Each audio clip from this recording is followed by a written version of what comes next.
नमस्कार दोस्तों, स्वागत है आपका मेरे चैनल कॉमिक्स लाइफ में। शुरू करते हैं अनिल मोहन जी द्वारा लिखा गया देवराज चौहान सीरीज का एक और मजेदार उपन्यास, सबसे बड़ा गुंडा, पार्ट 3। वाशी की शानदार सोसाइटी में वो फ्लैट था जहां हरीश खुदे देवराज चौहान और जगमोहन को लेकर पहुंचा। तीसरी मंजिल पर वो फ्लैट था। खुदे ने ही बेल बजाई थी। फौरन ही दरवाजा खुला। दरवाजा खोलने वाला 15 बरस का लड़का था। उसने स्कूल की यूनिफॉर्म पहन रखी थी। शायद वो कुछ पहले ही स्कूल से लौटा था। तीनों उसे धकेलते हुए भीतर प्रवेश कर गए। खुदे ने भीतर से दरवाजा बंद कर लिया। देवराज चौहान और जगमोहन के हाथ में रिवॉल्वरें दिखने लगी। तेरा बाप कहाँ है? देवराज चौहान गुर्राया। लड़के के होठों से कोई बोल न फूटा। इसे संभाल। देवराज चौहान ने लड़के को खुदे की तरफ धकेला और खुद फ्लैट के भीतरी हिस्से की तरफ बढ़ गया। जगमोहन पहले ही सामने के दरवाजे की तरफ बढ़ चुका था। तभी दूसरे दरवाजे से एक 40 साल की औरत निकलकर सामने आई। इन लोगों के हाथ में रिवॉल्वरें देखकर वो घबरा गई। देवराज चौहान ने रिवॉल्वर का रुख उसकी तरफ कर दिया। मम्मा! 15 वर्षीय लड़का भागा और अपनी माँ से जा लिपटा। वो खूबसूरत औरत थी। साठी कहाँ है? देवराज चौहान गुर्रा उठा। वो यहाँ नहीं है, औरत ने घबराए स्वर में कहा। अभी पता चल जाएगा, देवराज चौहान ने क्रूर स्वर में कहा। अपने बेटे को लेकर सोफे पर बैठ जा। कोई चालाकी नहीं, जरा भी गड़बड़ की तो गोली मार दूंगा। औरत अपने बेटे को सटाए सोफे पर आ बैठी। तभी जगमोहन दिखा तो देवराज चौहान ने कहा, पूरे घर को देख। जगमोहन दूसरे कमरे की तरफ बढ़ गया। हरीश खुदे एक तरफ खामोशी से खड़ा था। देवराज चौहान उस औरत के पास पहुंचकर रिवॉल्वर आगे करता बोला, नाम बता। शिखा। ये तेरा बेटा है? देवराज चौहान गुर्राया। औरत ने अपना फक चेहरा सहमति से हिला दिया। पूरबनाथ साठी तेरा पति है? हमारी शादी नहीं हुई, पर यह बच्चा उसी का है, शिखा ने जल्दी से कहा। भगवान के लिए, साठी से तुम्हारी कोई बात है तो उसी से निपटाओ। साठी के काम से मेरा कोई भी वास्ता नहीं है। तो साठी यहाँ नहीं है? देवराज चौहान के चेहरे पर खतरनाक भाव नाच रहे थे। नहीं। कब आया था वो यहाँ? 15-20 दिन हो गए। औरत ने बच्चे को अपने से सटा रखा था। साठी कहाँ पर मिलता है? बता। मैं नहीं जानती। औरत की आंखों में आंसू चमक उठे। झूठ बोलती है? मैं सच कह रही हूँ, मुझे नहीं पता वो कब कहाँ होता है, औरत जल्दी से बोली। देवराज चौहान आगे बढ़ा और रिवॉल्वर की नाल उस लड़के के गाल से लगाई। शिखा ने अपने बेटे को कसकर पकड़ लिया। आंखों से आंसू बह निकले। भगवान के लिए मेरे बेटे को कुछ मत कहो। ये पूरबनाथ साठी का बेटा है। ये मेरा बेटा है। शिखा रो पड़ी। देवराज चौहान एक कदम पीछे हटता गुर्राया। कितना चाहता है साठी अपने बेटे को? औरत की आंखों से आंसू बहते रहे। वो देवराज चौहान को देखती रही। जवाब दो। देवराज चौहान ने दांत किटकिटाए। जितना एक बाप अपने बेटे को चाहता है, रोते हुए शिखा बोली। प्लीज इसे कुछ मत कहना। तो साठी इसे चाहता है, अपने बेटे को चाहता है। देवराज चौहान के चेहरे पर खतरनाक भाव थे। क्या उसे नहीं पता कि वो जो धंधा करता है उसमें औलादें होनी ठीक नहीं, वो सलामत नहीं रहती। नहीं, ऐसा मत कहो, ये मेरा बेटा है। शिखा रो रही थी। तभी जगमोहन वहां पहुंचकर बोला, फ्लैट खाली है, वो यहाँ नहीं पहुंचा। ये बच्चा पूरबनाथ साठी का है। देवराज चौहान कुर्राया। काम खत्म कर देते हैं इसका। जगमोहन के दांत पिंच गए। नहीं, शिखा चीख उठी। ऐसा मत कहो, मेरे बच्चे को कुछ मत कहो। तभी वो लड़का कह उठा, बात क्या है मम्मा? पापा ने कुछ गलत कर दिया क्या, जो ये लोग पापा को ढूंढ रहे हैं? तेरे को नहीं पता कि तेरा बाप क्या चीज़ है, देवराज चौहान ने सख्त स्वर में कहा। प्लीज़ बच्चे से ऐसी बातें मत करो। शिखा जल्दी से कह उठी। ये कुछ नहीं जानता तो अब जान जाएगा। देवराज चौहान बोला, खड़ी हो, अपने मोबाइल से साठी को कॉल लगा। जरा उससे बात तो करूं कि क्या सोचकर उसने बच्चा पैदा किया था। शिखा ने सूखे होठों पर जीभ फेरी। खुद एक गंभीर सा अपनी जगह पर खड़ा था। उठ। देवराज चौहान गुर्राया। फोन उधर कमरे में है, शिखा ने कांपते स्वर में कहा। ले क्या? मेरा बच्चा? शंका अशंका में घिरी शिखा का स्वर कांपा। अभी इसे कुछ नहीं होगा, फोन ला। तो इसके साथ रहना जगमोहन, देवराज चौहान ने दरिंदगी से कहा। शिखा उठी, कातर निगाहों से देवराज चौहान को देखा। गालों पर आंसू थे। मेरे बेटे को कुछ मत कहना, जल्दी जा, देवराज चौहान कुर्राया। फोन लेके आ। तभी जगमोहन आगे बढ़ा और शिखा की कलाई पकड़कर खींचते हुए बोला, चल। शिखा गालों पर आंसू समेटे एक कमरे की तरफ बढ़ गई। जगमोहन उसके पीछे था। देवराज चौहान ने सिगरेट सुलगाकर कश लिया। क्या किया है मेरे पापा ने, लड़का कह उठा। देवराज चौहान की सुरखती निगाह उस 15 साल के बच्चे पर जा टिकी। नाम बोल, देवराज चौहान कुर्राया। राहुल, पूरा नाम बोल। राहुल साठी। साला सांप की औलाद, कहने के साथ ही देवराज चौहान आगे बढ़ा और जोरदार चांटा उसके गाल पर मारा। राहुल हल्की सी चीख के साथ सोफे से कालीन पर जा गिरा। तभी खुदे जल्दी से आगे बढ़ता कह उठा, तुम्हारा पंगा बाप से है, बच्चे को क्यों बीच में लाते हो? ये उसी की औलाद है, लेकिन बच्चा है, साठी जैसा नहीं है ये। चुप कर, मुझे सलामत दे। देवराज चौहान ने दांत भींचकर खुदे को देखा। खुदे बच्चे के पास आ रुका था। वो देवराज चौहान का ध्यान बच्चे से हटाना चाहता था और इस कोशिश में वो सफल भी रहा था। देवराज चौहान ने दोबारा बच्चे की तरफ नहीं देखा था। तभी शिखा वहां पहुंची। राहुल को नीचे पड़ा देखकर कांप कर कह उठी, क्या हुआ तुझे? तू ठीक तो? मैं ठीक हूँ मम्मा। राहुल फौरन उठकर सोफे पर जा बैठा। फालतू बातें मत कर, देवराज चौहान ने खतरनाक स्वर में कहा। अपने मोबाइल से साठी को फोन लगा। क्या कहूँ उससे? शिखा के होठों से कांपता स्वर निकला। फोन लगा, बता उसे यहाँ क्या हो रहा है। देवराज चौहान ने दरिंदगी से कहा। मैं तुम्हारा नाम नहीं जानती। नाम की जरूरत नहीं, वो वैसे ही सब कुछ पहचान जाएगा। लगा फोन। शिखा ने कांपते हाथ से साठी का नंबर लगाया और फोन कान से लगा लिया, परंतु अपनी टांगों में कंपन पाकर वो राहुल के पास सोफे पर जा बैठी। आंखों में आंसू भरे थे। दूसरी तरफ बेल गई। फिर साठी की आवाज कानों में पड़ी। बोल शिखा। कुछ कहने के पहले ही शिखा फफक पड़ी। देवराज चौहान के होठों से कुर्राहट निकली। जगमोहन दांत भींचे शिखा को घूर रहा था, जबकि हरीश खुदे गंभीरता में डूबा हुआ था। शिखा। उधर से साठी का परेशान स्वर शिखा के कानों में पड़ रहा था। क्या बात है? क्या हुआ जो तुम रो रही हो? सब ठीक तो है? जवाब दो मेरी बात का। क्या बात है? यहाँ बहुत बुरा हो रहा है, शिखा रोते हुए कह उठी। क्या? उधर से साठी का बेचैन स्वर कानों में पड़ा उसके। 3 लोग घर में आ गए हैं, उनके हाथ में रिवॉल्वरें हैं और आपको पूछ रहे हैं। नहीं, वो यहाँ नहीं पहुँच सकता। कौन? रोती फफकते शिखा कह रही थी। देवराज चौहान। शिखा ने कान से फोन हटाकर देवराज चौहान से पूछा, तुम देवराज चौहान हो? जवाब में देवराज चौहान के चेहरे पर विषैली मुस्कान नाच उठी। शायद वो देवराज चौहान ही है। बहुत खतरनाक लग रहा है वो, और उसका साथी भी। कहते हुए शिखा की निगाह सब पर जा रही थी।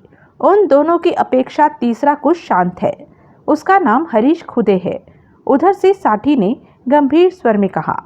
शिखा ने खुदे से पूछा, तुम हरीश खुदे हो? हाँ, खुदे ने बल खाकर कहा। मैं तो खामखा ही बदनाम हो गया। तुम ठीक कहते हो, वो हरीश खुदे ही है। तुम्हें पूछ रहे हैं वो। मैं क्या करूं? मेरे साथ राहुल भी। उन्हें फ़ोन दो, उधर से साठी ने कहा। किसे? देवराज चौहान को। शिखा ने कान से फ़ोन हटाया और देवराज चौहान से बोली, साठी तुमसे बात करना चाहता है। अब तो वो मेरे पाँव में भी पड़ेगा, देवराज चौहान ने कड़वे स्वर में कहा और आगे बढ़कर शिखा के हाथ से फ़ोन लेते कश लिया। फिर मोबाइल कान से लगाकर बोला, पूरबनाथ साठी, मुंबई अंडरवर्ल्ड किंग, यही है ना तू? पर अब तो मेरी मुट्ठी में है, मुट्ठी में। सुना है तो अपने बेटे से बहुत प्यार करता है। देवराज चौहान, मेरी बात सुनो। उधर से साठी का व्यग्र स्वर कानों में पड़ा। लेकिन मुझे राहुल जरा भी पसंद नहीं आ रहा, क्योंकि वो तुम्हारा बेटा है। तुमने तो बहुत जोर से मेरे पेट पे सिर मारा और मैं बचा भी नहीं सका खुद को। अभी तक पेट में दर्द उठ रहा है, लेकिन मैं तेरे बेटे के साथ ऐसा नहीं करूँगा, बिल्कुल भी नहीं।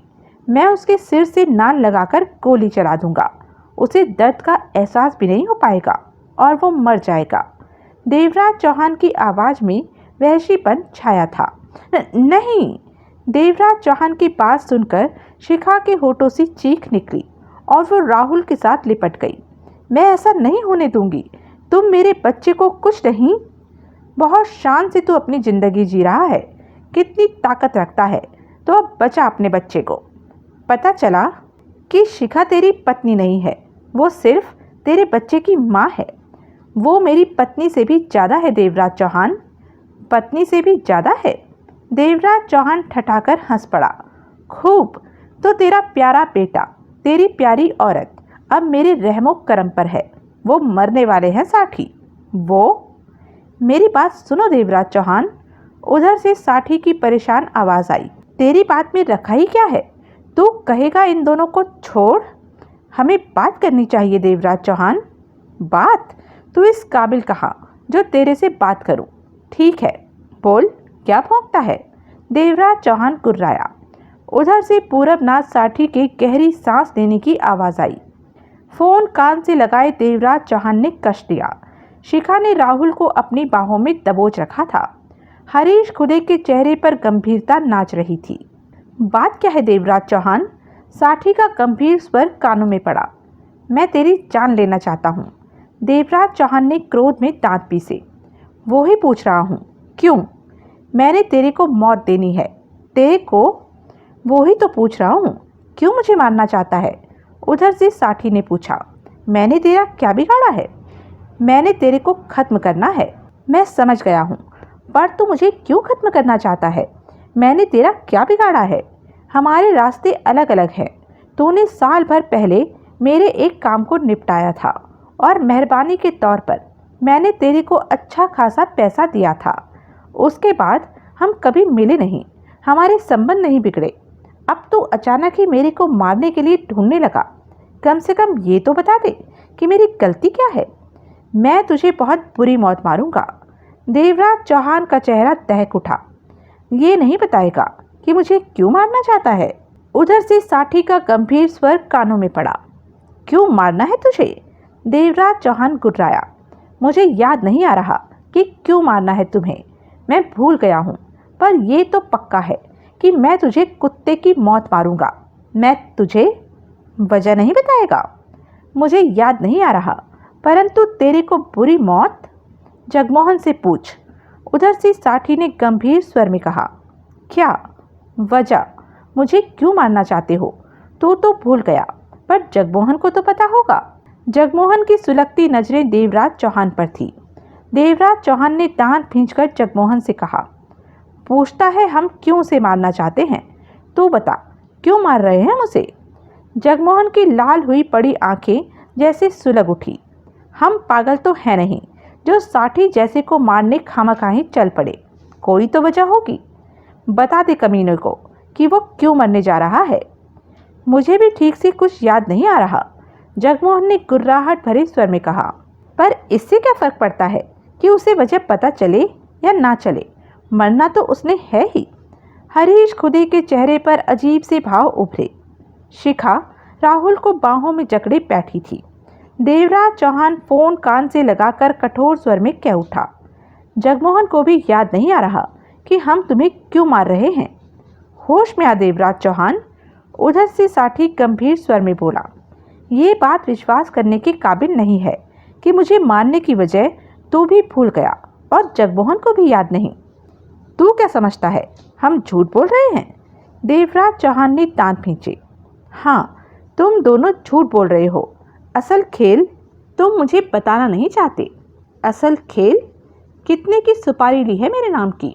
सुपारी? मतलब कि तुझे मारने का ठेका? हाँ, कितनी रकम मिली? बकवास मत कर, ऐसा कुछ भी नहीं है। देवराज चौहान गुर्राया।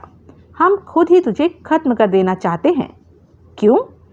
क्योंकि मुझे याद नहीं आ रहा कि क्यों तुझे मार देना चाहता हूँ, परंतु ये तो पक्का है कि तू सुपारी विलास डोगरा ने दी? किसी ने नहीं, देवराज चौहान ने कहना चाहा। मंसूर सिद्दीकी ने दी?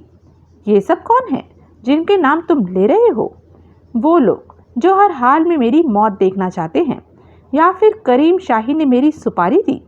बकवास, मैं ही तुझे मारना चाहता। सच बता दे तो फायदे में रहेगा देवराज चौहान। फायदे में? जितनी रकम तुझे मिली है मुझे मारने की, मैं उससे 4 गुना तेरे को दूंगा। बस तू मुझे सच बता दे। रकम? देवराज चौहान पल भर के लिए ठिठका, फिर जगमोहन से बोला, इस काम की हमने कोई रकम ली है? नहीं, जगमोहन ने दृढ़ स्वर में कहा, हमने तेरे को मारने की कोई रकम नहीं दी। देवराज चौहान फोन पर बोला, तुमने और जगमोहन ने मुझे मारने की कोई रकम किसी से नहीं ली। उधर से पूरबनाथ साठी शांत स्वर में कह रहा था, ठीक है, कुछ देर के लिए मैं मान लेता हूँ, तुम सच कह रहे हो कि तुम लोगों ने किसी से रकम नहीं ली मुझे मारने की, पर किसी के कहने पर तो मुझे मारने निकले हो।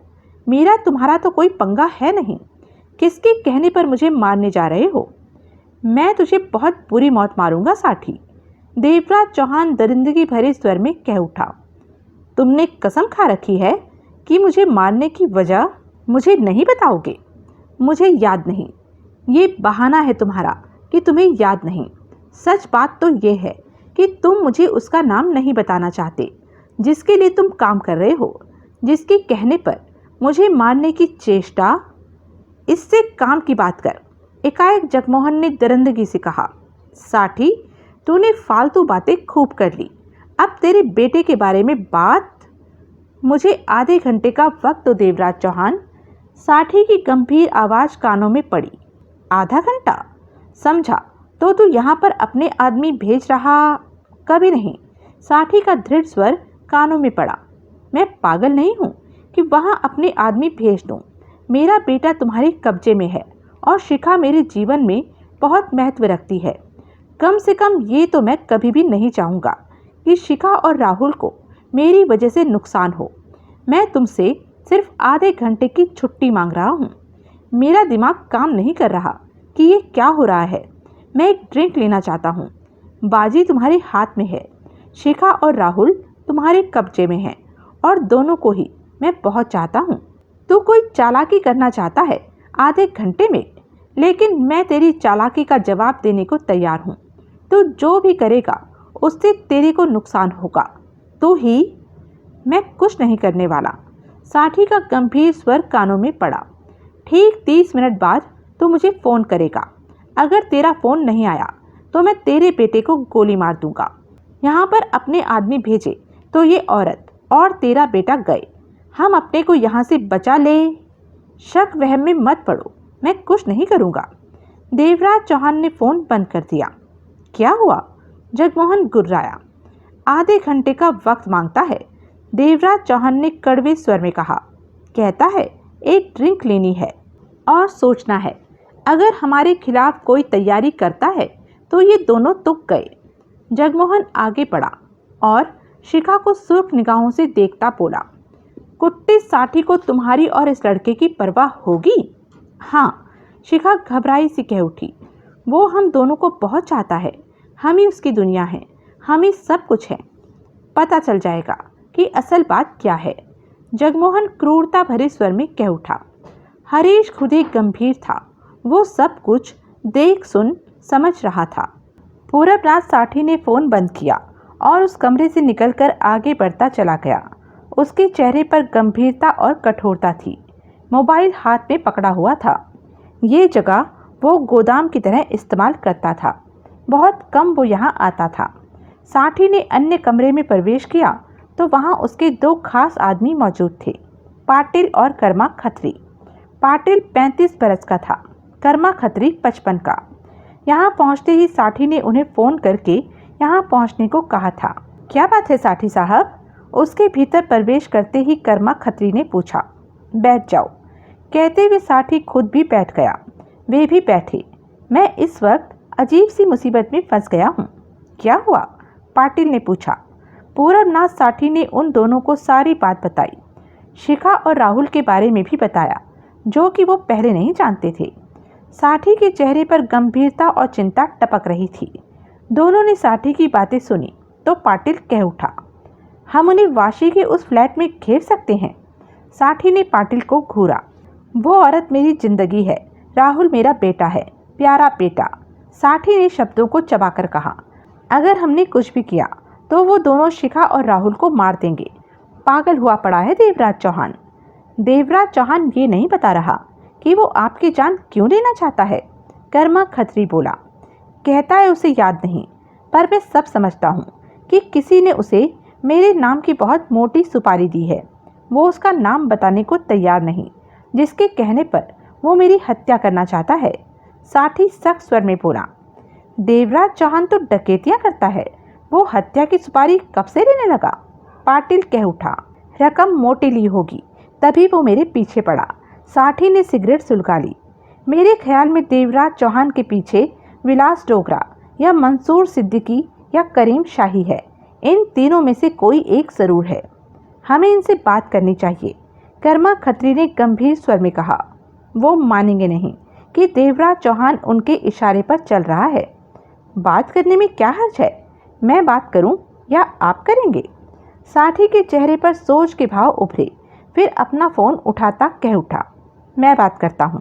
साथी ने मंसूर सिद्दीकी का नंबर मिलाया और मोबाइल कान से लगाकर कस दिया। दूसरी तरफ से बेल जाने लगी, फिर मर्दाना आवाज कानों में पड़ी। हेलो मंसूर, साथी शांत स्वर में बोला। मैं साथी, कैसे हो? ओह साथी साहब, आज मुझे कैसे याद कर लिया? खैर तो है? उधर से मंसूर सिद्दीकी की आवाज़ आई। खैर नहीं है। ऐसी क्या बात हो गई? अब मंसूर सिद्दीकी का स्वर सतर्क सा हो गया था। मेरे पीछे डकैती मास्टर देवराज चौहान पड़ा है और मुझे शक है कि ये काम तुमने किया है। कितना पैसा दिया उसे? मैंने ऐसा कुछ नहीं किया। अगर तुमने किया है तो पता चल जाएगा मुझे, साथी कठोर स्वर में बोला। मैं दूसरी बार नहीं कहूँगा कि ये काम मैंने नहीं किया। मंसूर सिद्दीकी की आवाज़ आई। फिर साथी भाई, तुम्हारे लिए तो ये मामूली बात है, देवराज चौहान को साफ करना। चिंता किस बात की? अनजाने में उसने मेरी गर्दन पकड़ ली है, मैं कुछ नहीं कर सकता। साथी दांत पीसकर कह उठा। ओह, देवराज चौहान अगर तुम्हारा भेजा है तो उसे वापस बुला लो, वरना बाद में तुम कहीं के नहीं रहोगे।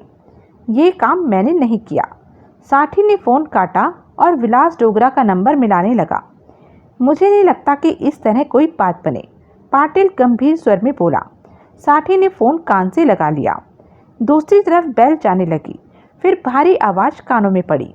हेलो डोगरा, साथी बोला। उधर से कुछ चुप्पी के बाद आवाज़ आई। कौन हो तुम? पूरबनाथ साथी, साथी गंभीर स्वर में बोला। फ़ोन क्यों किया? उधर से विलास डोगरा का भारी शांत स्वर कानों में पड़ा। देवराज चौहान को मेरे पीछे लगाकर तूने ठीक नहीं किया। दुश्मनी क्यों बढ़ा रहा है? कौन देवराज चौहान? तू सब जानता है और मेरे से पूछता है कि कौन देवराज चौहान? साथी ने सख्त स्वर में कहा। देवराज चौहान जो भी हो, क्या उसने बोला कि मैंने उसे भेजा है? अभी तक तो ऐसा नहीं बोला। तो जब वो बोले तब फ़ोन करना। कहने के साथ ही उधर से विलास डोगरा ने फ़ोन बंद कर दिया था। होठ पीछे साथी ने करीम शाही को फ़ोन किया।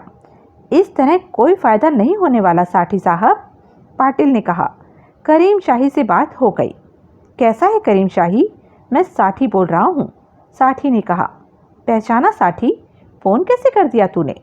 उधर से लापरवाही भरा स्वर सुनाई दिया।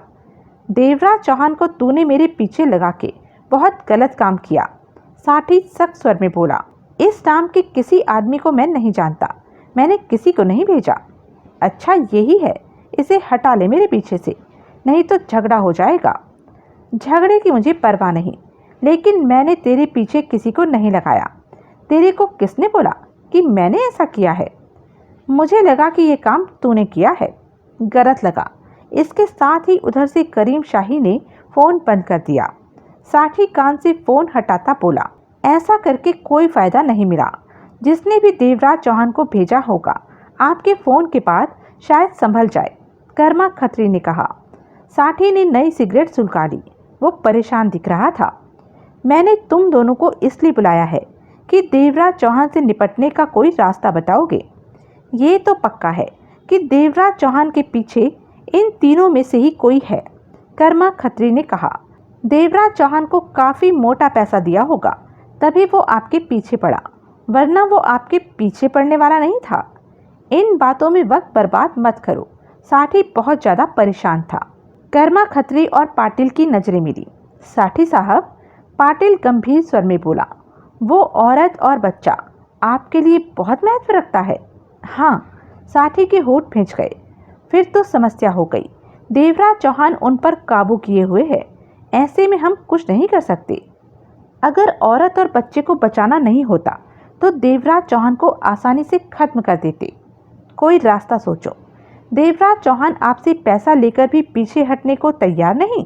वो ठीक से मेरी बात सुनने को भी तैयार नहीं। एक ही बात कह रहा है कि वो मुझे मारेगा। साठी ने दांत भींचकर कहा, हरीश खुदे की गद्दारी की वजह से ही देवराज चौहान मेरे परिवार तक पहुंच सका। साठी ने कलाई पर बंधी घड़ी में वक्त देखा। 20 मिनट हो चुके हैं और मैंने देवराज चौहान से 30 मिनट का वक्त लिया था। मेरे ख्याल में आप उसे बातों में उलझाए रखें। हम कोई रास्ता सोचते हैं। शायद ऐसा न हो सके। वो सीधी बात कर रहा है, बातों में फंसने वाला नहीं। जबकि मैं किसी कीमत पर नहीं चाहता कि मेरे परिवार को कोई नुकसान हो। मैं तो तभी साठी का फ़ोन बजने लगा।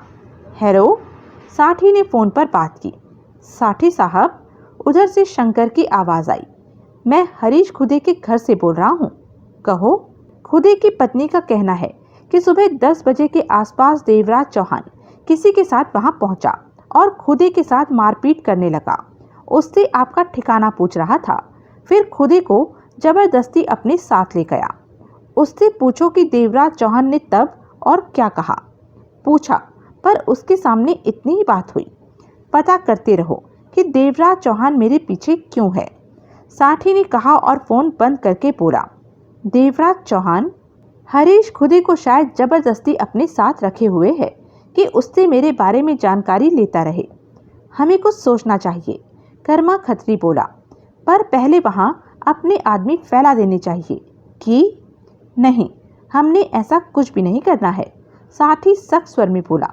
लेकिन समझा करो खत्री, अगर देवराज चौहान को वहां पर हमारे आदमियों की मौजूदगी का एहसास हो गया तो वो मेरे परिवार को खत्म कर देगा, जिन्हें मैं बचाना चाहता हूँ। कर्मा खत्री पाटिल से बोला, खुद सोच पाटिल, कोई रास्ता निकाल। हमें देवराज चौहान से मुलाकात करने जाना चाहिए। उसे समझाने की कोशिश करनी है। उसे पैसे का लालच देना है कि वो वहां से साठी साहब के परिवार को छोड़कर निकल जाए। बाद में उससे निपट लेंगे। हालांकि उसके पास जाना खतरे वाली बात है, पर उसके पास जाएगा कौन, तुम या मैं? तभी साठी कह उठा, देवराज चौहान से बात करने का वक्त हो गया है। मैं उसे फ़ोन करने जा रहा हूँ। तब तक तुम दोनों ये सोचो कि हमारे पास कौन कौन सा रास्ता है कि जिससे मैं अपने परिवार को बचा सकूं। कर्मा खत्री और पाटिल के चेहरे पर गंभीरता नाच रही थी। साठी मोबाइल से नंबर मिलाने लगा। उस फ्लैट के ड्राइंग रूम में सन्नाटा छाया हुआ था, जबकि वो सब वहां मौजूद थे। देवराज चौहान हाथ में रिवॉल्वर थामे वहां घूम रहा था।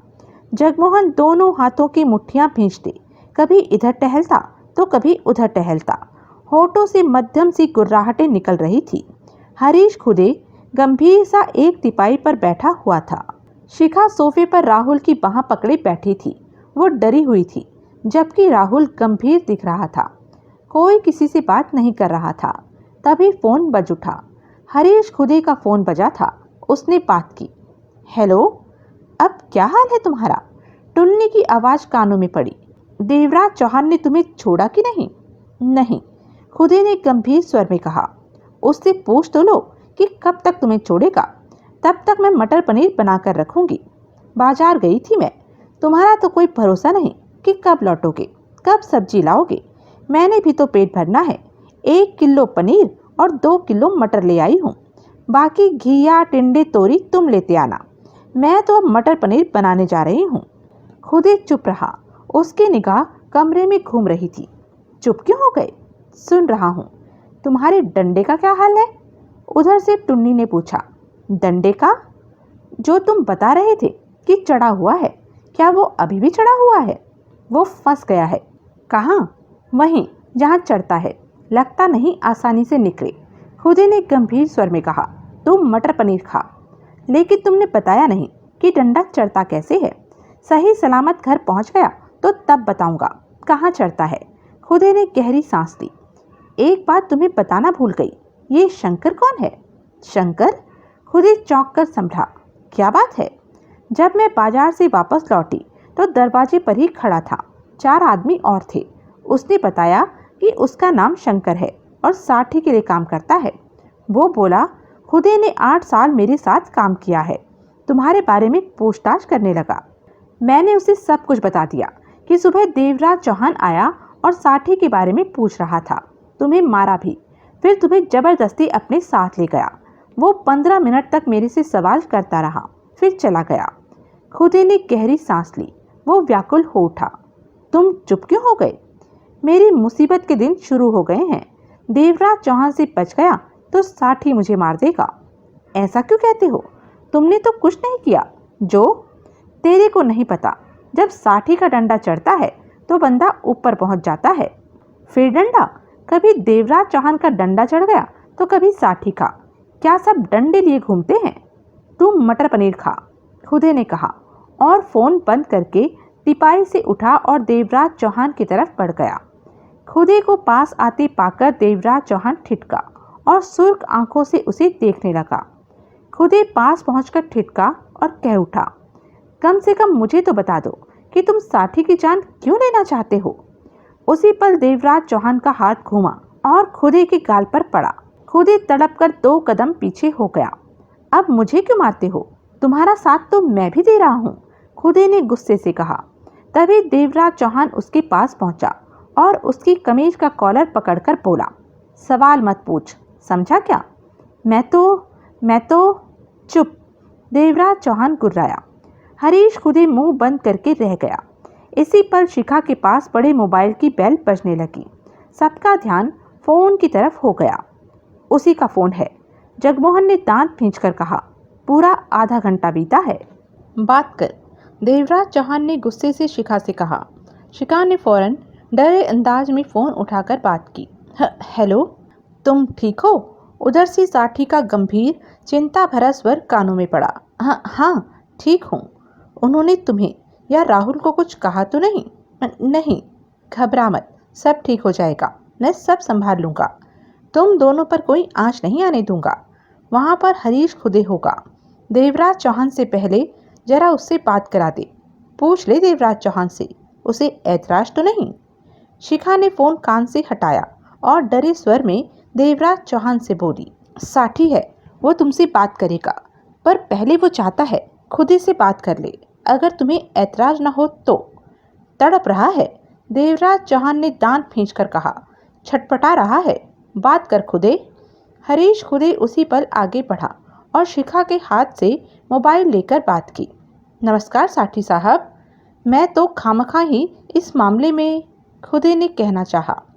मालूम है मुझे, शंकर तेरे घर गया था। तेरी पत्नी ने बताया कि देवराज चौहान तेरी ठुकाई करके तुझे अपने साथ ले गया और तेरे से मेरे बारे में पूछ रहा था। ऐसे में देवराज चौहान का साथ देना तेरी मजबूरी बन गया। यही हुआ साठी साहब, खुदे गंभीर स्वर में बोला। पर तूने यहाँ का पता बताकर गलती कर दी। मेरे को तूने कहीं का नहीं छोड़ा। माफ़ी चाहता हूँ, परंतु मेरे पास कोई रास्ता नहीं था। देवराज चौहान बात बात पर मेरी ठुकाई कर रहा था। अभी अभी भी मुझे मारा। ये वो देवराज चौहान नहीं है जिससे मैं साल भर पहले मिला था। बहुत बदल गया है। सबकी निगाह हरीश खुदे पर उसकी बातों पर थी। तेरे पास रिवॉल्वर है? उधर से साठी ने पूछा। नहीं, अगर तू मेरे लिए देवराज चौहान और जगमोहन को मार दे तो मैं तुझे बहुत बड़ी दौलत दूंगा। ये? खुदे ने गहरी सांस ली। संभव नहीं। क्यों? मेरी अपनी जान की कोई गारंटी नहीं। तो कोशिश करना कि तू ये काम कर सके, तब तेरी सारी गलती माफ और तगड़ा इनाम। हरीश खुदे चुप रहा। तेरे को पता है देवराज चौहान मेरे पीछे क्यों पड़ा है? किसके कहने पर? नहीं पता। देवराज चौहान को फोन दे। खुदे आगे बढ़ा और देवराज चौहान की तरफ फोन बढ़ाया। साठी से बात करो। देवराज चौहान के चेहरे पर खतरनाक भाव नाच रहे थे। फोन लेते ही बोला, खुदे से बात करके कोई फायदा हुआ? देवराज चौहान गुर्राया। गुस्सा नहीं देवराज चौहान, हमें आराम से बात करने का वक्त नहीं है। मैं तेरे को खत्म करना चाहता हूँ। तेरा परिवार मेरे कब्जे में है। तू मेरे पास आता है या इन दोनों को खत्म करके तेरी तलाश जारी रखूं? तो किसी भी हाल में बचने वाला नहीं। ये मामला खत्म करने के लिए मैं 100 करोड़ से शुरू होता हूँ। बोल, कितने पे सौदा पटाता है? 100 करोड़, 200 करोड़, 300 करोड़, 400 करोड़ या 500 करोड़? अपनी जान की कीमत लगा रहा है। देवराज चौहान ने दांत पीसे। कुछ भी समझ ले, कहेगा तो 500 करोड़ से भी ज़्यादा की कीमत दे दूंगा। जहां कहेगा पैसा वहीं। बेकार की बातों में तू वक्त खराब कर रहा है। मुझे सिर्फ तेरी जान चाहिए। उधर से साठी की आवाज़ नहीं आई। अब तक तेरे कितने आदमी आसपास फैलने शुरू हो गए? एक भी नहीं। साठी की गंभीर आवाज़ आई। बाहर का चक्कर लगा ले। एक भी आदमी हुआ तो तू मेरे परिवार को खत्म कर देना। ऐसा कुछ नहीं है। मैं किसी भी तरह का रिस्क नहीं लेना चाहता। अब मेरी बात सुन। यहाँ मैंने बहुत टाइम खराब कर लिया और सब्र नहीं है मेरे में। मैं इस औरत को और राहुल को शूट करने जा रहा हूँ। फ़ोन खुला रख और गोलियों की आवाज़ें। ऐसा मत करना देवराज चौहान। उधर से साठी के चीखने जैसा स्वर आया। ना करूं? देवराज चौहान की लाल आंखों में चमक आ गई। नहीं, ऐसा सोचना भी मत। वो मेरा परिवार है, उन्हें मत मारना। उधर से साठी तड़प भरे स्वर में बोला। तो तेरे को मेरे पास आना होगा। देवराज चौहान कुर्राया। साठी की आवाज़ नहीं आई। पास में कोई हथियार नहीं होना चाहिए। कोई आदमी नहीं, साथ में नहीं, बाहर भी नहीं। बिल्कुल शरीफों की तरह मेरे पास आ जा। मैं तेरे को 1 घंटे का वक्त देता हूँ यहाँ पहुँचने को। अगर तू 1 घंटे तक यहाँ नहीं पहुँचा तो मैं इन दोनों को शूट कर दूंगा, जिन्हें तू अपना परिवार समझता है। मेरी बात सुनो देवराज चौहान। मैं तुम्हें सिर्फ 1 घंटा साठी, उसके बाद मैं इन दोनों को शूट करके तेरी तलाश फिर से शुरू कर दूंगा। तूने मुझसे आधा घंटा मांगा, मैंने दिया। तूने खुद से बात करने को कहा, मैंने बात करा दी।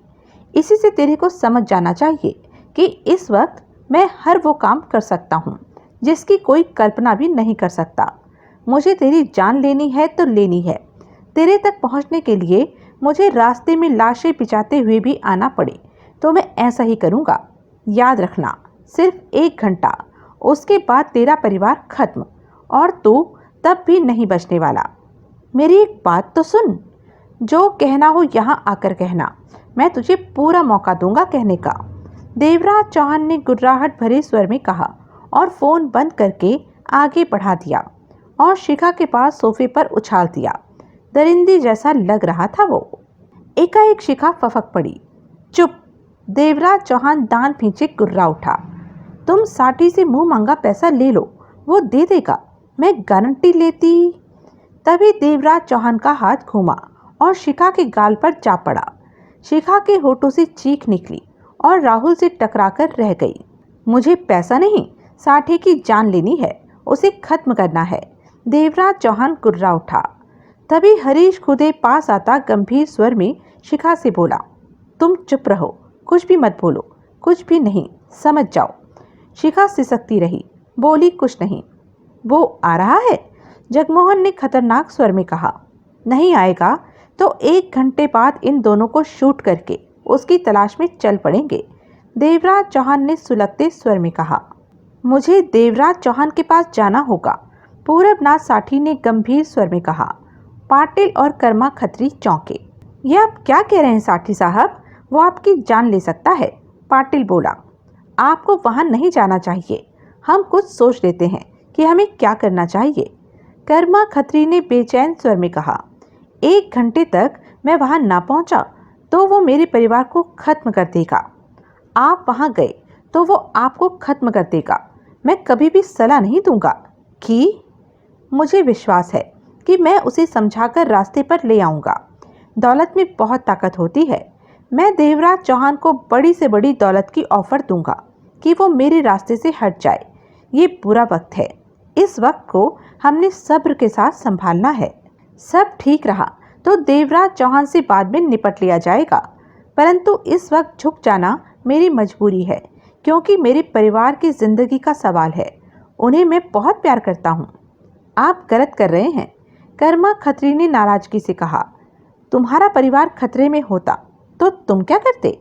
साठी ने गंभीर निगाहों से कर्मा खत्री को देखा। मैं अपनी जान खतरे में डाले बिना कोई रास्ता निकालता। इतना बड़ा रिस्क कभी ना लेता। कि मुझे अपने बेटे से और शिखा से प्यार है। वो दोनों मेरे लिए बहुत महत्व रखते हैं। और अगर देवराज चौहान ने आपको मार दिया तो? पाटिल बेचैन स्वर में बोला। चंद पलों की खामोशी के बाद साठी गंभीर स्वर में कह उठा, तो देवेन को खबर कर देना। कर्मा खत्री और पाटिल की नजरें मिली।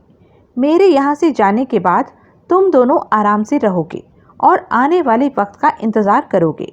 वहाँ पर किसी भी आदमी को नहीं भेजोगे और ना ही खुद वहाँ आओगे। मैं अकेला जाऊँगा। तो हमें कैसे पता चलेगा कि वहाँ क्या हुआ है? कर्मा खत्री बोला। मेरे फ़ोन का इंतज़ार करना, पूरबनाथ साठी ने गंभीर बेहद शांत स्वर में कहा। आपको देवराज चौहान के पास नहीं जाना चाहिए। वो आपकी जान लेना चाहता है। उसने अगर आपको गोली मार दी तो हम देवेन साहब को क्या जवाब देंगे? साठी साहब, देवेन को जवाब देने की ज़रूरत नहीं पड़ेगी क्योंकि मैं वहाँ सब ठीक कर लूँगा, साठी ने विश्वास भरे स्वर में कहा। 35 मिनट बीत गए। वहाँ पर हर पल खतरनाक माहौल से गुजर रहा था। शिखा ने सोफे पर राहुल को अपने साथ सटा रखा था। चेहरे पर डर के भाव नाच रहे थे। आंखों में रह रहकर आंसू निकल जाते। 15 बरस के राहुल के चेहरे पर गंभीरता नजर आ रही थी। वो सब कुछ समझने की चेष्टा कर रहा था, परंतु डर नहीं रहा था। देवराज चौहान हाथ में रिवॉल्वर थामे यहाँ से वहाँ टहल रहा था। खुदे तिपाई पर बैठा गंभीरता से देवराज चौहान और जगमोहन को देखने लगता था। आंखों में सुर्खी थी जगमोहन की। एकाएक वो ठिठक कर शिखा से बोला, तुम दोनों की जिंदगी के 25 मिनट बाकी रह गए हैं। आवाज में वहशीपन था। ऐसा मत कहो, राहुल को मत मारना। शिखा रो पड़ी। हमें छोड़ दो, जाने दो हमें। देवराज चौहान ने होठ भींचे जगमोहन से कहा, बाहर नजर मार कर आ, देख तो साठी के कितने आदमी आ पहुंचे हैं। कुत्ता साला। जगमोहन दरवाजे की तरफ बढ़ा। बहुत आदमी लगा दिए होंगे यहाँ। मैं भी साथ चलूं? खुदे ने जगमोहन को देखा। क्यों? साठी के आदमियों को मैं पहचानता हूँ। ऐसे आदमी दूर से ही पहचाने जाते हैं। जगमोहन ने खा जाने वाली स्वर में कहा। तू मौका देखकर भागना चाहता है? नहीं, मैं तो तुम्हारी सहायता। चुपचाप यहीं बैठा रहे। जगमोहन ने सावधानी से दरवाजा खोला। चुपचाप यहीं बैठा रहे। जगमोहन ने सावधानी से दरवाजा खोला। बाहर झांका। बाहर सब ठीक था। मैं चक्कर लगा के आता हूँ, तू दरवाजा बंद कर ले, जगमोहन ने कहा और बाहर निकल गया। खुदे ने तुरंत उठकर दरवाजा बंद किया। फिर देवराज चौहान से बोला, साठी अब मुझे छोड़ने वाला नहीं, वो मुझे खत्म करा देगा। तुमने मुझे मुसीबत में डाल दिया देवराज चौहान। वो जिंदा बचेगा तो तुझे खत्म कराएगा। देवराज चौहान गुर्राया। खुदे ने कुछ नहीं कहा। क्या बोला वो फ़ोन पर तेरे को? देवराज चौहान का स्वर कठोर था। पूछ रहा था कि मेरे पास रिवॉल्वर है। वो चाहता है कि मैं तुम दोनों को खत्म कर दूं। मुझे तगड़ा इनाम देने को बोला। तो तूने क्या बोला? मेरे पास रिवॉल्वर नहीं है। होती तो तू हम दोनों पर गोली चला देता। देवराज चौहान गुर्राया। पागल नहीं हो गया मैं जो ऐसा करता, हरीश खुदे ने मुंह बनाकर कहा। पूरबनाथ साठी को मैं अच्छी तरह जानता हूँ। 8 साल उसके लिए काम किया है। जो भी उसके खिलाफ चले उसे वो खत्म कर देता है। मैं पहले तुम्हें उस ठिकाने तक ले गया जहाँ साठी मौजूद था। साठी ने मुझे कार में बैठे देखा भी और पहचाना भी। उसके बाद मैं तुम दोनों को यहाँ ले आया जहाँ उसका बेटा और पत्नी है, जबकि इन दोनों के बारे में किसी को नहीं पता था कि साठी से इनका संबंध है। इसके बाद तो साठी मुझे किसी भी कीमत पर छोड़ने वाला नहीं, बेशक उसे कुतुब मीनार खरीदकर क्यों न दे दूं। देवराज चौहान ने दीवार पर लगी घड़ी देखी, फिर खतरनाक स्वर में शिखा को देखकर बोला, 15 मिनट बाद तुम दोनों की जिंदगी खत्म होने वाली है। नहीं, ऐसा मत कहो। मुझे मार दो, मेरी जान ले लो। मेरे बेटे को कुछ नहीं कहना, ये मासूम है। ये तुम दोनों मरोगे। देवराज चौहान गुर्राया। तुम दोनों की वजह से साठी अपनी जान नहीं गंवाना चाहेगा। वो यहाँ नहीं आने वाला, पर मैंने उसे 1 घंटे का वक्त दिया है, तो वो वक्त मुझे निकालना ही है। वो आएगा। शिखा कांपते स्वर में कह उठी। ये तुम्हारा भ्रम है जो कि जल्दी टूटने वाला है। देवराज चौहान ने पहले वाले लहजे में कहा। नहीं, वो हमें चाहता है। अपने बेटे को तो बहुत चाहता है। शिखा की आंखों से आंसू बह रहे थे। उसे इस बात की बहुत खुशी है कि राहुल शराफत की दुनिया में पल बढ़ रहा है। बेटा उस जैसा नहीं है। वो राहुल को डॉक्टर बनाना चाहता है, इसे पढ़ने के लिए अमेरिका भेजेगा। राहुल के साथ उसके बहुत सपने जुड़े। मुझे विश्वास नहीं आता कि अपने बेटे के बारे में वो ऐसा सोचता है, हरीश खुदे ने व्याकुलता से कहा। साठी तो एक नंबर का, वो किसी के भले के लिए सोच ही नहीं सकता। उसे अपने बेटे से प्यार है। शिखा फफकती कह उठी। वो यहाँ नहीं आने वाला, खुदे ने गहरी सांस लेकर कहा। शिखा अपना कांपता हाथ राहुल के सिर पर फेरती कह उठी। तू घबरा मत राहुल, तेरे पापा जरूर आएंगे, वो जरूर आएंगे, तुझे कुछ न होने देंगे। ये सब क्या हो रहा है मम्मा? राहुल हालातों को समझने की कोशिश में था। कुछ नहीं हो रहा, ये बुरा वक्त है। जो कि निकल। तभी कॉल बेल बजी। एकाएक सब ठिठक गए। नजरें एक दूसरे पर गई। देवराज चौहान के दांत खिंच गए। जगमोहन होगा, कहने के साथ ही खुदे दरवाजे तक पहुंचा और बोला, कौन? साठी। दो पलों के लिए हरीश खुदे सख्ती की हालत में खड़ा रह गया। कौन है? देवराज चौहान गुर्राया। साठी। आ गया? दरवाजा खोल। देवराज चौहान की सुर्ख आंखें खतरनाक अंदाज में चमक उठी। तेरे पापा आ गए राहुल, मैं न कहती थी वो जरूर आएंगे। शिखा खुशी से कांपते रोते स्वर में कह उठी। खुदे दरवाजे के पास मुंह ले जाकर हड़बड़ाए स्वर में बोला, देवराज चौहान जानना चाहता है कि आपके साथ कितने लोग हैं। जवाब में जगमोहन की आवाज आई, दरवाजा खोल। खुदे ने फौरन दरवाजा खोल दिया। आगे साठी, पीछे सुलगता सा जगमोहन खड़ा था। साठी ने खुदे को देखा। सलाम साठी साहब। खुदे घबरा कर बोला, मेरा कोई कसूर नहीं, ये लोग ही मुझे। जगमोहन ने साठी को भीतर धकेला और खुद भी भीतर आ गया। खुदे ने जल्दी से दरवाज़ा बंद कर लिया।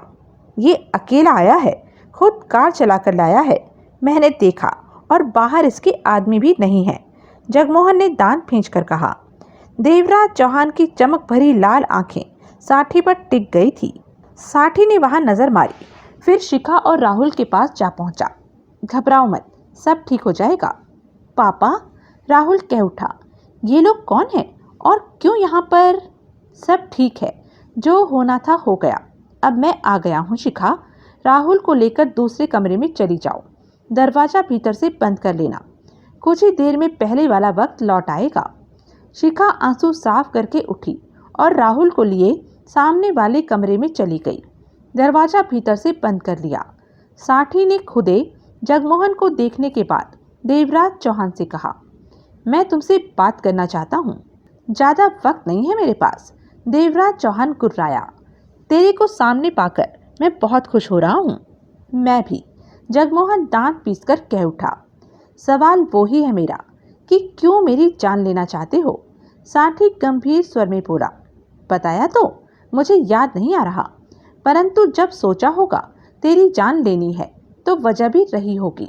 जाने क्यों भूल गया मैं, लेकिन उससे कोई फर्क नहीं पड़ता। अब तू मरने वाला है, देवराज चौहान ने खतरनाक स्वर में कहा। साठी ने जगमोहन को देखकर कहा, तुम भी भूल गए? मुझे भी याद नहीं आ रहा, लेकिन तुझे नहीं भूला, जो कि ये बात विश्वास करने लायक नहीं कि मुझे मारने की वजह तुम दोनों ही भूल जाओ। क्या कहना चाहते हो? तुम लोग उसका नाम नहीं बताना चाहते जिसने तुम्हें मुझे मारने के लिए मोटी रकम दी है। हमें किसी ने पैसा नहीं दिया। देवराज चौहान सख्त स्वर में बोला। जो बात करनी है जल्दी कर। साठी ने सिगरेट सुलगाई और खुदे को देखकर कहा, तो बता खुदे, ये मुझे क्यों मारना चाहते हैं? मैं कुछ भी नहीं जानता, मैं इनके साथ नहीं हूँ। खुदे घबरा कर बोला। तो तू भी बताने को तैयार नहीं? सच में मैं नहीं जानता साठी साहब, खुदे ने जल्दी से कहा। साठी ने देवराज चौहान को देखा, फिर कश लेकर कहा, मैं ये मामला खत्म करना चाहता हूँ देवराज चौहान। मेरी ताकत का तेरे को अंदाज़ा ज़रूर है, परंतु इस वक्त मैं अपने परिवार की खातिर कह रहा हूँ कि ये मामला खत्म कर देना चाहता हूँ। तेरे से ज़्यादा जल्दी तो मुझे है मामला खत्म करने की। देवराज चौहान रिवॉल्वर थामे क्रूरता भरे अंदाज में कहता आगे बढ़ा और पास पहुंचकर रिवॉल्वर की नाल साठी के दिल वाली जगह से सटा दी। ऐसे नहीं, साठी गंभीर स्वर में बोला, दोस्तों की तरह खत्म करना चाहता हूं। तू दोस्ती के काबिल नहीं, मैं तुझे 1000 करोड़ तक की दौलत दे सकता। तभी देवराज चौहान ने ट्रिगर दबा दिया। गोली चलने का तेज धमाका हुआ। साठी के शरीर को झटका लगा और वो पीछे जा गिरा। गोली ठीक दिल वाली जगह में प्रवेश कर गई थी। नीचे गिरा साठी एक बार भी नहीं तड़पा और शांत पड़ा रह गया। उसकी आंखें खुली हुई थी, पलकों को बंद होने का भी मौका नहीं मिला था और जान निकल गई थी। दिल वाली जगह पर जरा सा निशान नजर आ रहा था कि तभी भीतर से खून बाहर निकलने लगा। कमीज का वो हिस्सा लाल होने लगा। साठी को मार दिया, खुदी के होठों से फटा फटा सा स्वर निकला। तभी बंद कमरे का दरवाजा खुला और बदहवास सी शिखा बाहर निकली। तभी उसकी निगाह नीचे पड़े साठी पर पड़ी तो वो स्तब्ध सी खड़ी रह गई। चलो, देवराज चौहान गुर्राया और रिवॉल्वर जेब में रख ली। जगमोहन ने आगे बढ़कर दरवाजा खोला और बाहर निकल गया। खुदी और देवराज चौहान भी बाहर निकलते चले गए। भीतर से शिखा के रोने चीखने की आवाजें सुनाई देने लगी थी। जगमोहन ने कार आगे बढ़ा दी। पहले की तरह देवराज चौहान उसके बगल में बैठा था और हरीश खुदे पीछे वाली सीट पर। देवराज चौहान और जगमोहन के चेहरे पर दरिंदगी नाच रही थी, आंखों में सुर्खी थी। अब मोना चौधरी की पारी है। जगमोहन दांत भींचकर बोला, वो कहाँ रहती है? देवराज चौहान गुर्राया, ये नहीं मालूम। महाजन या पारसनाथ को पता होगा, दोनों में से किसी के पास चलो। देवराज चौहान पूर्वता स्वर में बोला, महाजन का घर इसी तरफ पड़ता है, वहां चलते हैं। जगमोहन की आंखों की सुर्खी बढ़ गई थी। पीछे बैठा हरीश खुदे कुछ कहने लगा कि उसका मोबाइल बजने लगा। हेलो, खुदे ने मोबाइल निकालकर बात की। अब क्या पोजीशन है तुम्हारी? टुन्नी की आवाज कानों में पड़ी। पोजीशन? खुदे अजीब से स्वर में कह उठा, मैंने तो मटर पनीर बना भी लिए और 2 पराठों के साथ खा भी लिए। बहुत बढ़िया बने हैं, बस थोड़ी सी मिर्च ज़्यादा पड़ गई है। उसकी कोई बात नहीं, तुम्हें प्यार प्यार से खिला दूंगी, अपने हाथों से खिलाऊंगी तुम्हें। आज सुबह जो तुम्हारी ठुकाई हुई वो मुझसे देखी नहीं गई। तरस बहुत आया तुम पर, तभी मटर पनीर बनाए तुम्हारे लिए। मेरे लिए? खुदे चिढ़कर बोला, कसम से तुम्हारे लिए ही तो। और तुमने 2 पराठों के साथ खा भी लिए, जबकि मैंने कुछ भी नहीं खाया। झूठ मत बोलो, बाहर से कुछ तो खाया ही होगा। क्या खाया? भटूरे या डोसा? अब जाकर मेरी ठुकाई होनी रुकी है। चिंता मत करो, मटर पनीर खाकर सब भूल जाओगे। थोड़ी देर पहले बिल्ला आया था। बिल्ला? वो ही सड़ा सा तुम्हारा दोस्त, कह रहा था तुमने उसके 2000 रुपये देने हैं। रुपए लेने आया था। कमीने की तिरछी नज़र मुझ पर रहती है। जानता है क्या बोला मेरे को? क्या बोला? कभी फुर्सत में मेरे साथ चलो भाभी, 5 स्टार होटल में खाना खिलाऊंगा। ऐसा बोला? खुद एक गुस्से से भर उठा। मेरे से क्या पूछते हो? उसी सड़े हुए से पूछ लेना। मैंने भी कह दिया कि रोज रोज 5 स्टार का खाना नहीं खाया जाता। अभी कल ही हम ओबरॉय से खा कर आए हैं। साले को मैं अब 2000 नहीं दूंगा। वो तुम जानो। ये बताओ कि कब आ रहे हो? शाम होती जा रही है, 5 बज रहे हैं। सारा काम निपट गया है, अब घर ही आना है। 1-2 घंटे तक आ जाऊंगा। खुदे ने कहा, सब्जी लेते आना, वैसे मटर पनीर कल के दिन भी चल जाएगा। हरीश खुदे ने फोन काट दिया और देवराज चौहान से बोला, तुम लोगों का काम निपट गया, साठी हाथ भी आ गया और मारा भी गया। मुझे यहीं उतार दो, मैंने अपने बचने का रास्ता ढूंढना है। हो सकता है साठी के आदमी मुझे ढूंढने पर लगे हों। साठी ने अपने आदमियों को बता दिया हो सकता है कि मैंने इस काम में तुम दोनों का साथ दिया। वो मुझे नहीं छोड़ने वाले। हो सकता है मुझे ये शहर छोड़कर जाना पड़े। मैं बड़ी मुसीबत में फंस गया हूँ, अपने को बचाना है मैंने। साठी मर गया, अब तो क्यों डरता है? देवराज चौहान सख्त स्वर में बोला, अब अफगानिस्तान से साठी का भाई आ जाएगा। वो तो अपने भाई से भी खतरनाक है। अपने भाई की मौत का बदला गिन गिन कर लेगा। पहले दोनों भाई एक साथ अंडरवर्ल्ड का काम देखते थे। फिर छोटे भाई देवेंद्र साठी ने ड्रग्स के कारण अफगानिस्तान में अपना ठिकाना बना लिया। तुम दोनों तो बड़े शिकारी हो, निपट लोगे या निपटा दिए जाओगे, पर मैंने तो अपने बारे में सोचना है कि तभी खुदे का फोन बज उठा। हेलो, खुदे ने बात की। फोन टुन्नी का था। जल्दी आओ, पराठे उतारने शुरू कर दूं क्या? आने पर उतारना, खुदे ने कहकर फोन बंद कर दिया। इन औरतों को कुछ भी नहीं पता। खुदे, जगमोहन ने शब्दों को चबाकर कहा, तेरे को ज्यादा पैसा कमाना है ना? हाँ, खुदे जल्दी से बोला। हमारे साथ डकैती करेगा? डकैती? हरीश खुदे हड़बड़ाकर संभला। कब? जल्दी ही।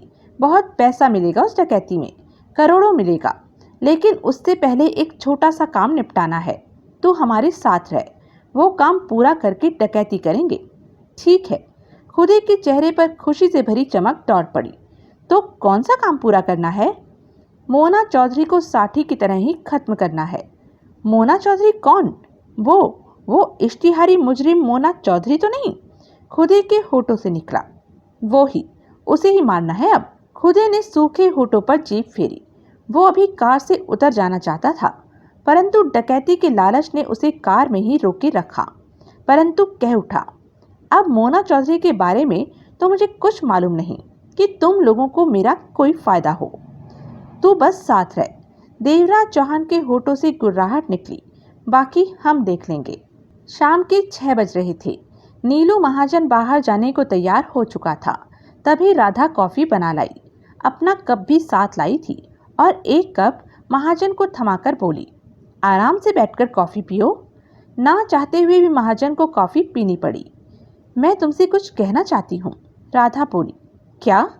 अब तुम बीवी वाले हो, तुमने मेरे साथ शादी की है, कल को बच्चे भी हो जाएंगे, परिवार बड़ा होगा। अब तो आदतें सुधार लो। क्या हो गया मेरी आदतों को? महाजन मुस्कुरा पड़ा।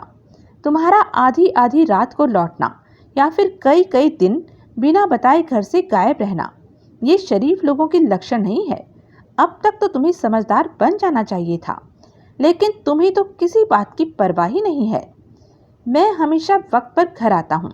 कभी कभी कोई काम ऐसा पड़ जाता है कि वो काम दिन में किया करो, रातों को या कई कई दिन गायब रहकर। तभी कॉल बेल बज उठी।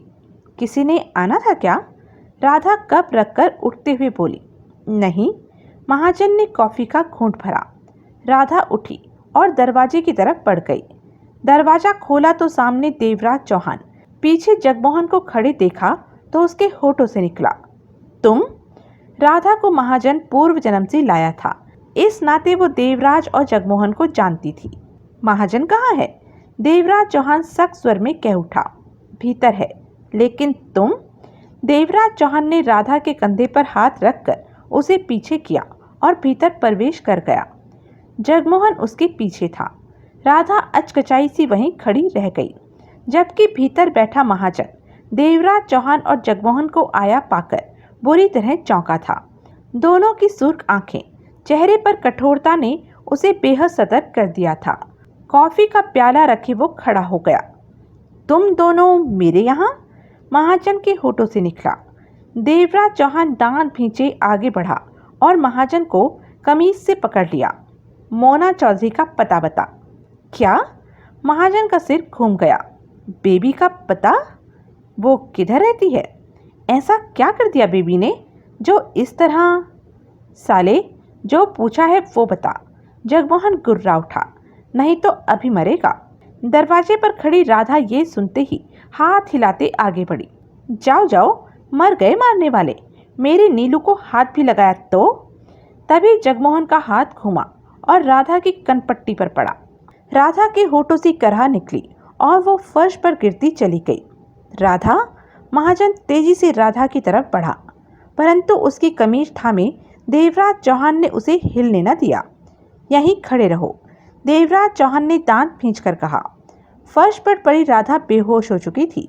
महाजन के चेहरे पर गुस्सा नाच उठा। मेरी कमीज छोड़ो, मोना चौधरी के बारे में बता। देवराज चौहान ने दांत भींचकर कहा। पहले मेरी कमीज? तभी देवराज चौहान ने कमीज छोड़ी और जोरदार घूंसा महाजन के चेहरे पर मारा। महाजन के होठों से करहा निकली और पीछे पड़ी कुर्सी से टकराकर गिरते गिरते बचा और संभलकर खा जाने वाली निगाहों से देवराज चौहान को देखा। देवराज चौहान की सुर्ख आंखों में खतरनाक भाव लहरा रहे थे। देवराज चौहान के चेहरे के भावों को देखकर महाजन पहले ही मन ही मन परेशान था। ऊपर से राधा का बेहोश हो जाना और देवराज चौहान का उसे घूंसा मारना उसे क्रोध दिलाने के लिए काफी था। एकाएक महाजन देवराज चौहान पर झपट पड़ा। एक साथ 2-3 घूंसे उसके पेट में लगा दिए। देवराज चौहान पेट पकड़कर कराहा। ये देखकर जगमोहन के होठों से गुर्राहट निकली और महाजन पर छलांग लगा दी। दोनों फर्श पर लुढ़कते चले गए। तब तक देवराज चौहान संभलकर आगे बढ़ा और जगमोहन के साथ मुकाबला कर रहे महाजन पर ठोकरें बरसा दी। महाजन तड़प उठा। उसके हाथ में देवराज चौहान का पांव आया तो उसे खींच दिया। देवराज चौहान नीचे आ गिरा। तभी महाजन के पास खड़े जगमोहन ने ताबड़तोड़ घूंसों की बरसात महाजन पर कर दी। महाजन चीख उठा। तब तक देवराज चौहान खड़ा हो गया था और आगे बढ़कर नीचे गिरे महाजन की छाती पर अपने जूते वाला पैर रख दिया।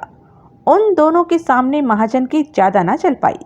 महाजन घूंसों की पीड़ा को सहता देवराज चौहान को देखने लगा। देवराज चौहान की आंखें लाल सुर्ख सी धधक रही थी। जगमोहन उठ खड़ा हुआ था। मोना चौधरी कहाँ रहती है? गुर्रा उठा देवराज चौहान। ऐसा क्या हो गया जो तुम इस तरह बेबी को पूछ रहे? मोना चौधरी का पता बता। देवराज चौहान ने दांत खींचे। तभी जगमोहन ने नीचे पड़े महाजन के कूल्हे पर ठोकर मारते हुए कहा, कुत्ते की औलाद, बता मोना चौधरी कहाँ मिलेगी? महाजन छटपटा उठा। कुछ बताओगे भी? बात क्या है? मुझ पर हाथ उठाने का मतलब क्या है? जो देवराज चौहान ने उसकी छाती से पांव हटाया और दांत भींचे नीचे झुककर महाजन को कमीज से पकड़कर उठाया और जोरदार घूंसा जड़ा चेहरे पर। महाजन लड़खड़ा गया। होठों से करहा निकली। वो गुस्से से भर उठा। तेरे मुंह से अब ये निकले कि मोना चौधरी कहाँ मिलेगी? देवराज चौहान वैशी स्वर में कह उठा। एकाएक महाजन को मामले की गंभीरता का एहसास हुआ। कोई बात तो है जो देवराज चौहान इस तरह मोना चौधरी की तलाश करता फिर रहा है। मोना चौधरी का कोई झगड़ा देवराज चौहान से हुआ होता तो बात जरूर उसके कानों तक पहुंचती। वो पारसनाथ के रेस्टोरेंट में पहुंचने वाली है, महाजन ने कहा। अभी? देवराज चौहान कुर्राया। हाँ, मैं वहां जा ही रहा था कि तुम लोग आ गए। इसे भी साथ ले चलो, जगमोहन ने कठोर स्वर में कहा। अगर ये झूठ बोल रहा है तो वहां इसे गोली मार देंगे। महाजन ने जगमोहन को देखा। चल, देवराज चौहान कुर्राया। 1 मिनट रुको, राधा को उठाकर बेड पर लिटा दूं, वो अपने आप उठ जाएगी। तू चल। जगमोहन ने महाजन की बाह पकड़कर बाहर की तरफ धकेला। तो यह थी अब तक की कहानी। आगे की कहानी जानने के लिए बने रहें मेरे साथ। और हाँ, मेरे चैनल को लाइक, शेयर और सब्सक्राइब करना ना भूलें। और कमेंट करके ज़रूर बताएं कि यह वीडियो आपको कैसा लगा। धन्यवाद।